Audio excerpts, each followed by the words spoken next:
ಜಯಮ್ಮ ಗಟ್ಟಿಗಿತ್ತಿ ಬಜಾರಿ ಅದು ಅವ್ರ personal opinion ಹೇಳ್ತಾ ಇದ್ದಾರೆ. ತುಂಬ ದೇವರಲ್ಲಿ ನಂಬಿಕೆ ಇಟ್ಟಿರೋ ಅಂಥವಳು, ಸಂಪ್ರದಾಯನ ಉಳಿಸ್ಕೊಂಡು ಹೋಗ್ತಿರೋ ಅಂಥ ಒಂದು ಏನು ಹಳ್ಳಿಯ ಹೆಣ್ಣು. ಸೊ ದೇವರಲ್ಲಿ ಅಷ್ಟೊಂದು ನಂಬಿಕೆ ಇರೋದ್ರಿಂದ ತನ್ನ ಮಗನ ಬ್ರಹ್ಮಚಾರಿಯಾಗಿ ಮಾಡೋದಕ್ಕೆ ತುಂಬ ಒಂದು ಗಟ್ಟಿಯಾದ ಒಂದು ನಿಲುವನ್ನು ತಗೊಂಡು ಅವಳು ಭಾಷೆ ತಗೊಂಡು ಬ್ರಹ್ಮಚಾರಿಯಾಗಿ ಮಾಡಿರ್ತಾಳೆ. ಆದರೆ ಇದನ್ನ ಯಾರ ಹತ್ರನೂ ಹೇಳ್ಕೊಂಡಿಲ್ಲ, ಬರೀ ವೀಕ್ಷಕರಿಗೆ ಮಾತ್ರ ಗೊತ್ತಿದೆ ಇದು ಅಷ್ಟೇ. ಇಲ್ಲಿ ಜಯಮ್ಮನ ಮನೇಲಿ ಅಥವಾ ಯಾವುದೇ ಒಂದು ಕ್ಯಾರೆಕ್ಟರ್ಸ್ ಜೊತೆನೂ ಅವಳು ಹಂಚ್ಕೊಂಡಿರೋದಿಲ್ಲ. ಸೊ ಅವಳ ಒಂದು ತಳಮಳ ಅದೆಲ್ಲವೂ ಅವಳೇ ಅನುಭವಿಸ್ತಾ ಇರ್ತಾಳೆ. ಸೊ ಅಂಥ ಒಂದು ಪಾತ್ರ. ಅವಳಿಗೂ ಎಲ್ಲರ ಹಾಗೇನೆ, ಎಲ್ಲ ತಾಯಿಯಾಗೆ ಅವಳಿಗೂ ಆಸೆ ಇದೆ, ಮಗನ್ನ ಮದುವೆ ಮಾಡಬೇಕು, ಅವನ ಸಂಸಾರ ನೋಡಬೇಕು, ಮೊಮ್ಮಕ್ಕಳು ನೋಡಬೇಕು ಅನ್ನೋ ಎಲ್ಲ ಆಸೆನೂ ಒಬ್ಬ ತಾಯಿಗೆ ಹೇಗಿರಬೇಕೋ ಆ ಥರ ಇದ್ರೂ ಸಹ ಒಂಥರ ಇಕ್ಕಟ್ಟಲ್ಲಿ ಸಿಕ್ಕಾಕೊಂಡಿರ್ತಾಳೆ, ದೇವ್ರಿಗೆ ಕೊಟ್ಟಿರೋ ಒಂದು ಭಾಷೆ ಅಂತ. ಸೊ ಆ ಒಂದು ತಳಮಳವನ್ನ ವ್ಯಕ್ತಪಡಿಸ್ತಾ ಇಲ್ಲಿ ಈ ಕಡೆ ಸಾಕಷ್ಟು ಒಂದು ಹೇಳಿದ್ರಲ್ಲ ಈಗ ಇವರು ಈ ಜಗನ್ನಾಥ್ ಹೇಳ್ದಂಗೆನೆ ಬಜಾರಿ ಮಾತುಗೀತಿ ಆ ಥರ ಏನೇ ಆ ಥರ ಎಲ್ಲ ಅನ್ನಿಸ್ಕೊಂಡು ಸಹ ಅವಳಿಗೇನು ಅಂದರೆ ತನ್ನ ಮನೆ ಮರ್ಯಾದೆ ಚೆನ್ನಾಗಿರ್ಬೇಕು, ಮರ್ಯಾದೆ ಉಳಿಬೇಕು, ಮಗನ ಆಯುಸ್ಸು ಗಟ್ಟಿಯಾಗಿರ್ಬೇಕು ಅನ್ನೋ ಒಂದೇ ಒಂದು ನಿಟ್ಟಿನಲ್ಲಿ ಅವಳು ಎಲ್ಲವನ್ನೂ ಯಾರೇನೇ ಹೇಳಲಿ, ಅತ್ತೆ ಎಷ್ಟೇ ಬೈಲಿ, ಏನೇ ಕೊಂಕು ಮಾತಾಡಲಿ ಅದನ್ನೆಲ್ಲ ಸಹಿಸ್ಕೊಂಡು ಹೋಗ್ತಾ ಇರೋವಂಥ ಒಂದು ತಾಯಿಯ ಪಾತ್ರ ಜಯಮ್ಮದು. ನನಗಂತೂ ತುಂಬಾ ಖುಷಿ ಆಗ್ತಾ ಇದೆ. ನನಗೆ first Gerald sir, Shilpa madam ನನಗೆ ಈ ಪ್ರಾಜೆಕ್ಟ್ನ ಒಪ್ಕೊಳ್ಳೋದಕ್ಕೆ ನನಗೆ ಒತ್ತಾಯ ಮಾಡಿದ್ರು. ಆ್ಯಂಡ್ ಜೆರಾಲ್ಡ್ ಸರ್ ನನಗೆ ಈ ಕತೆ ಹೇಳಿದಾಗ ನನಗೆ ತುಂಬ ಇಷ್ಟ ಆಯಿತು ಈ ಒಂದು ಪಾತ್ರ. ಆಮೇಲೆ ಅಭಿನಯಿಸೋದಕ್ಕೆ ಆಸ್ ಚೇತನ್ ಹೇಳಿದಾಗೆ ನನ್ನ ಮಗ 2ನೇ ಬಾರಿ ನನ್ನ ಮಗನಾಗಿ ಮಾಡ್ತಾ ಇರೋದು. ಸೊ ಒಂದು ಸಿನಿಮಾದಲ್ಲೂ ತುಂಬ ಒಳ್ಳೆ ಮಗನಾಗಿ ಮಾಡಿದಂಥ ಪಾತ್ರ. ಇಲ್ಲಿ ನಮಗೆ ತುಂಬಾ ಖುಷಿ ಆಯಿತು. ಚೇತನ್ ನನ್ನ ಮಗ ಅಂದಾಗ ನನಗಂತೂ ತುಂಬಾ ಖುಷಿ ಆಯಿತು ಕೆಲಸ ಮಾಡೋದಕ್ಕೆ. ಆ್ಯಂಡ್ ಜೀವಿತ ತುಂಬ ಮುದ್ದು ಹುಡುಗಿ, ಕಷ್ಟಪಟ್ಕೊಂಡು ಅವಳ ಜೊತೆ ಆ ವೈರತ್ವನ ತೋರಿಸ್ತಾ ಇದ್ದೀನಿ ನಾನು ಆನ್ ಸ್ಕ್ರೀನಲ್ಲಿ. ಬಟ್ ಅವಳು ಸೇರು ಅಂದರೆ ಸವಾ ಸೇರಿದ್ದಾಗೆ ಸರಿಯಾಗಿ ಸಿಕ್ಕಿದಾಳೆ ನನಗೆ. ಆ್ಯಂಡ್ ಸೀನಲ್ಲಿ ಇರೋದಕ್ಕಿಂತ ಹೆಚ್ಚಾಗಿ ನಾವು ಡೈರೆಕ್ಟರ್ ಸಾಕು ಕಟ್ ಅಂತ ಹೇಳಬೇಕು, ಅಷ್ಟರ ಮಟ್ಟಿಗೆ ಇಬ್ಬರು ಜಿದ್ದಿಗೆ ಬಿದ್ದು ಆ್ಯಕ್ಟ್ ಮಾಡ್ತಾ ಇದ್ದೀವಿ. ಒಂದು ಅಲ್ಲಿ ಆ ಥರ ಆದರೆ ಇಲ್ಲಿ ನನ್ನ ಅತ್ತೆ ಇದ್ದಾರಲ್ಲ, ಅಯ್ಯೋ ತುಂಬ ಕಷ್ಟ ಅವ್ರ ಜೊತೆ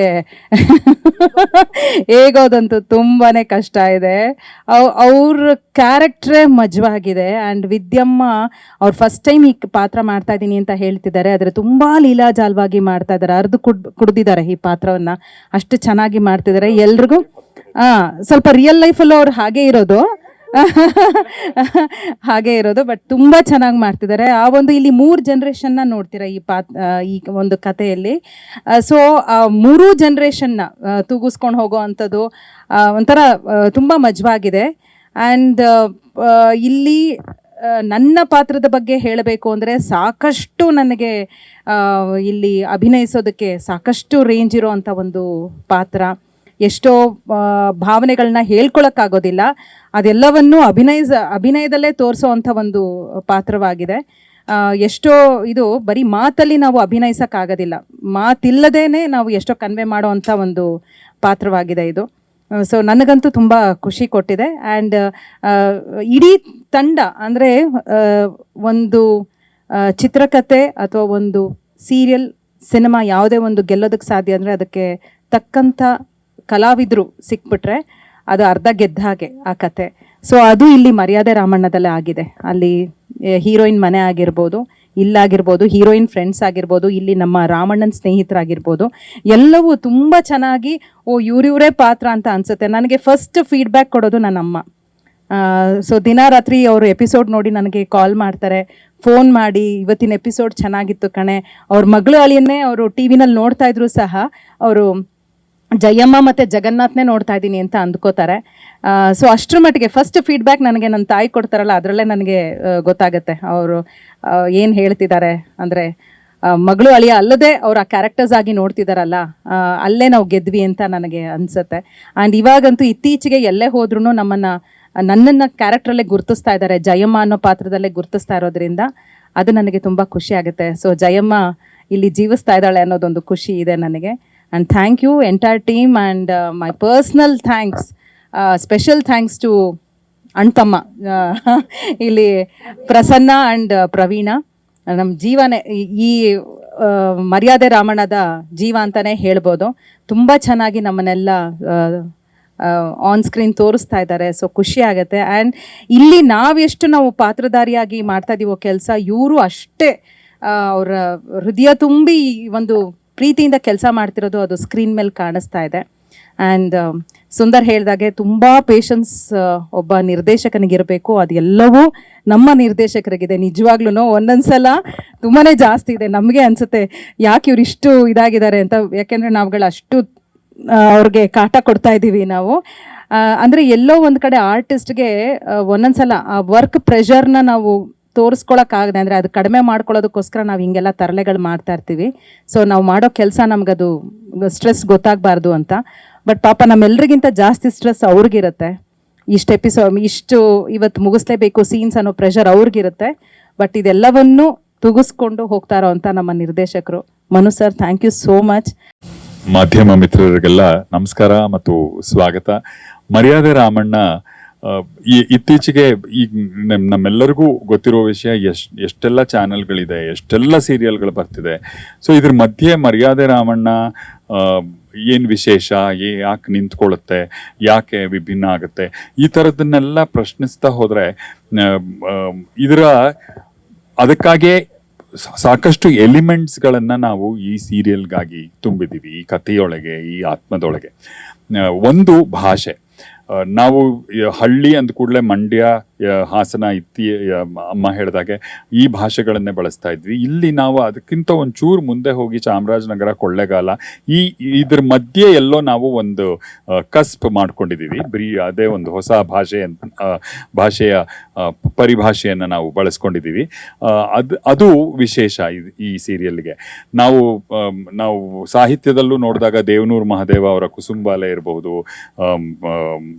ಅವರ ಭಾಷೆ, ಮತ್ತೆ ನಮ್ಮ ಪ್ರಕಾಶ್ ರಾಜ್ ಮೇಹು ಅವರ ತಿಮ್ಮಜ್ಜಿ ಮ್ಯಾಗ್ಲುಂಡಿ, ಇಲ್ಲಿ ಆ ಕಾದಂಬರಿಗಳನ್ನು ಓದೋದೇ ಕಷ್ಟ, ಕಥೆ ಕಾದಂಬರಿಗಳನ್ನು ಓದೋದೇ ಕಷ್ಟ. ಆ ಭಾಷೆಯನ್ನ ಆ ಭಾಷೆಯಲ್ಲಿ ಅಷ್ಟು ಕಾಂಪ್ಲೆಕ್ಸಿಟಿ ಇದೆ, ತುಂಬ ಕಾಂಪೌಂಡ್ ವರ್ಡ್ಸು, ಮತ್ತೆ ಅದನ್ನ ಶಾರ್ಟನ್ ಮಾಡೋದು ಕುಂದಾಪುರ ಕನ್ನಡ ಕೂಡ ಅದನ್ನೇ ಮಾಡುತ್ತೆ, ಆ ಕಡೆ ಕನ್ನಡ ಕೂಡ ಅದೇ ಮಾಡುತ್ತೆ. ಆದರೆ ನಾವು ಈ ಭಾಷೆಯನ್ನ ಕಲಿಯುವಾಗ ಆ ಸೂಕ್ಷ್ಮಗಳನ್ನ, ಅದೇ ಒಂದು ಮಾತಾಡಿದ್ರೆ ಅದು ಉತ್ತರ ಕರ್ನಾಟಕ ಅನ್ಸ್ಬಿಡುತ್ತೆ, ಒಂದಕ್ಕೆ ಒತ್ತು ಕೊಟ್ರೆ ಈ ಕಡೆ ಕುಂದಾಪುರ ಭಾಷೆ ಅನ್ಸ್ಬಿಡುತ್ತೆ. ಇದೆಲ್ಲದರ ಮಧ್ಯೆ ನಾವು ಈ ಕನ್ನಡವನ್ನ ಹಿಡಿಯುವ ಪ್ರಯತ್ನದಲ್ಲಿ ಒಂದು ಭಾಷೆಯ ಒಂದು ರೀಜನ್ನಿನ ಒಂದು ರೂಟನ್ನ ನಾವು ಕಂಡುಹಿಡ್ಕೋತಾ ಇದ್ದೀವಿ ಅನ್ನೋದು ನಾವು ಆರ್ಟಿಸ್ಟ್ ಆಗಿ ನಮಗೆ ಬಹಳ ಚಾಲೆಂಜಿಂಗು ಮತ್ತೆ ಖುಷಿ ತರುವ ವಿಷಯ ಆಗಿತ್ತು ಮರ್ಯಾದೆ ರಾಮಣ್ಣದು. ಮತ್ತೊಂದು, ಸಾಮಾನ್ಯವಾಗಿ ನಾವು ಇಲ್ಲಿಯ ಕಲಾವಿದರ ದಂಡು ಹೇಗಿದೆ ಅಂದ್ರೆ ಜಿದ್ದಿಗೆ ಬಿದ್ದು ಆಕ್ಟ್ ಮಾಡ್ತಿದೀವೇನೋ ಅಂತ ಅನ್ಸುತ್ತೆ. ಮೊದಲಿಗೆ ಮರ್ಯಾದೆ ರಾಮಣ್ಣನ ಪಾತ್ರ ಮಾಡ್ತಿರುವ ಚೇತನ್ ಚಂದ್ರ ಅವರು, ಇದು ಜಟ್ಟಿಯ ಪಾತ್ರ ಕೊಟ್ಟಿದ್ದಷ್ಟೇ ಅವ್ರಿಗೆ, ಅವರು ಜಟ್ಟಿನೇ ಆಗ್ಬಿಟ್ಟಿದ್ದಾರೆ. ಇವತ್ತೂ 3:30 ಎದ್ದು ವರ್ಕೌಟ್ ಮಾಡಿ ಶೂಟಿಂಗಿಗೆ ಬಂದಿದ್ದಾರೆ.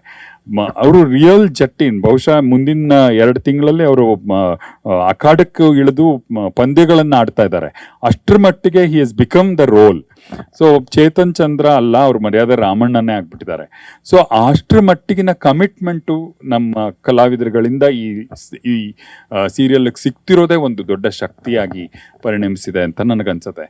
ಮತ್ತೆ ಕಥೆ ಕೂಡ, ಕಥೆಯಲ್ಲಿ ಸಾಮಾನ್ಯವಾಗಿ ಅಮ್ಮ ಅಯ್ಯೋ ಪಾಪದವಳು, ಎಲ್ಲ ತ್ಯಾಗಕ್ಕೂ ಎಲ್ಲ ಸಮಯದಲ್ಲೂ ಎಲ್ಲರಿಗೂ ಒಳ್ಳೆಯದನ್ನೇ ಬಯಸುವ, ಎಲ್ಲರಿಂದಲೂ ಅನ್ಯಾಯಕ್ಕೊಳಗಾಗುವ ತಾಯಿ ಅಲ್ಲವೇ ಅಲ್ಲ ಇವಳು ಮಹಾನ್ ಗಟ್ಟಿಗಿತ್ತಿ, ತಾನು ಅನಿಸಿದ್ದನ್ನ, ತನಗೆ ಬೇಕಾದ್ದನ್ನ ಮಾಡೇ ತೀರುವಂಥ ತಾಯಿ.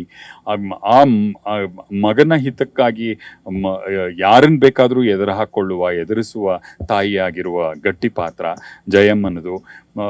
ಈ ಎಲ್ಲದರ ಮಧ್ಯೆ ಪಾಪ ಅಪ್ಪನೇ ಎಲ್ಲರಿಂದ ಇವ್ರು ಹೇಳಿದಾಗೆ ಬಯಸ್ಕೊಳ್ಳುವ, ಅಳುವ, ಕಣ್ತುಂಬಿಕೊಳ್ಳುವ ಅಪ್ಪ ಒಬ್ಬ ಇರ್ತಾನೆ. ಸೊ ಈ ಎಲ್ಲ ವಿಶೇಷತೆಗಳಿಂದ ಮರ್ಯಾದೆ ರಾಮಣ್ಣ ತುಂಬ ಭಿನ್ನವಾಗಿ ನಿಲ್ಲುತ್ತೆ. ಅದನ್ನ ಬಹಳ ಆ ಕತೆಗೆ ಬೇಕಾದಂಥ ಆತ್ಮವನ್ನ ಕೊಡ್ತಾ ಇರೋರು ನಮ್ಮ ಕ್ಯಾಮರಾಮನ್ ಜೀವ ಅವರು. ಅವರ ಫ್ರೇಮ್ಸ್ನ ನೀವು ನೋಡಿದ್ರೆ ಯಾವುದೋ ಸಿನಿಮಾ ನೋಡ್ತಿದ್ದೀನಿ ಅಂತಲೇ ಅನ್ಸುತ್ತೆ. ಇನ್ನು ಜೆರಾಲ್ಡ್ ಅವರು ಆ್ಯಕ್ಚುಲಿ ಸ್ಕ್ರೀನ್ ಪ್ಲೇ ಬರೀತಾ ಇದ್ದಾರೆ. ಇದು ಈಗಾಗಲೇ ಮಾಡಿರುವ ಕಥೆ ಅನ್ನೋ ಛಾಯೆ ಇಲ್ಲದಷ್ಟು ಅಡಾಪ್ಟ್ ಮಾಡ್ಕೊಂಡಿದ್ದಾರೆ. ಹೊಸ ಸೀನ್ಗಳು ಅಂತಲೇ ಅನ್ಸುವಷ್ಟು ಕೆಲಸ ಮಾಡಿದ್ದಾರೆ ಸ್ಕ್ರೀನ್ ಪ್ಲೇ ಮೇಲೆ. ಇನ್ನು ಮನು ಅವರು ನಮ್ಮ ಡೈರೆಕ್ಟ್ರು ಬಹಳ ಪೇಷನ್ಸ್ ಅವ್ರಿಗೆ. ಒಂದು ನಾವು ಭಾಷೆ ಕಲಿಬೇಕು, ಇನ್ನೊಂದು ನಮ್ಮ ತರಲೆ ಎಲ್ಲ ಉಪಟಳಗಳನ್ನು ಸಹಿಸ್ಕೊಂಡು ಶಾರ್ಟ್ನ ಮಾಡಬೇಕು, ಓಕೆ ಅನ್ಬೇಕು. ಸೊ ಅಷ್ಟು ಪೇಷನ್ಸ್ ಅವ್ರಿಗೆ ಇರೋದ್ರಿಂದ ಮೊದಲ ಶುರುವಾಗೋದೇ ಇಲ್ಲಿ. ವಿದ್ಯಮ್ಮನ್ ಕರೀರಿ ಅಂದ್ರೆ ಅವ್ರು 10 ನಿಮಿಷ ತಗೋತಾರೆ ಬರಕ್ಕೆ.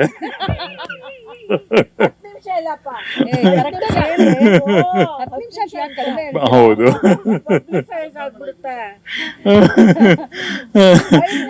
ಆಮೇಲೆ ಇದೆಲ್ಲದಕ್ಕಿಂತಲೂ ತುಂಬಾ ವಿಶೇಷ ಅನ್ಸೋದು ಜೀವಿತ ಅವರು ಇದುವರೆಗೂ ಪೌರಾಣಿಕ ನಾಟಕಗಳನ್ನು ಸೀರಿಯಲ್ನ ಮಾಡಿದಂಥವ್ರು.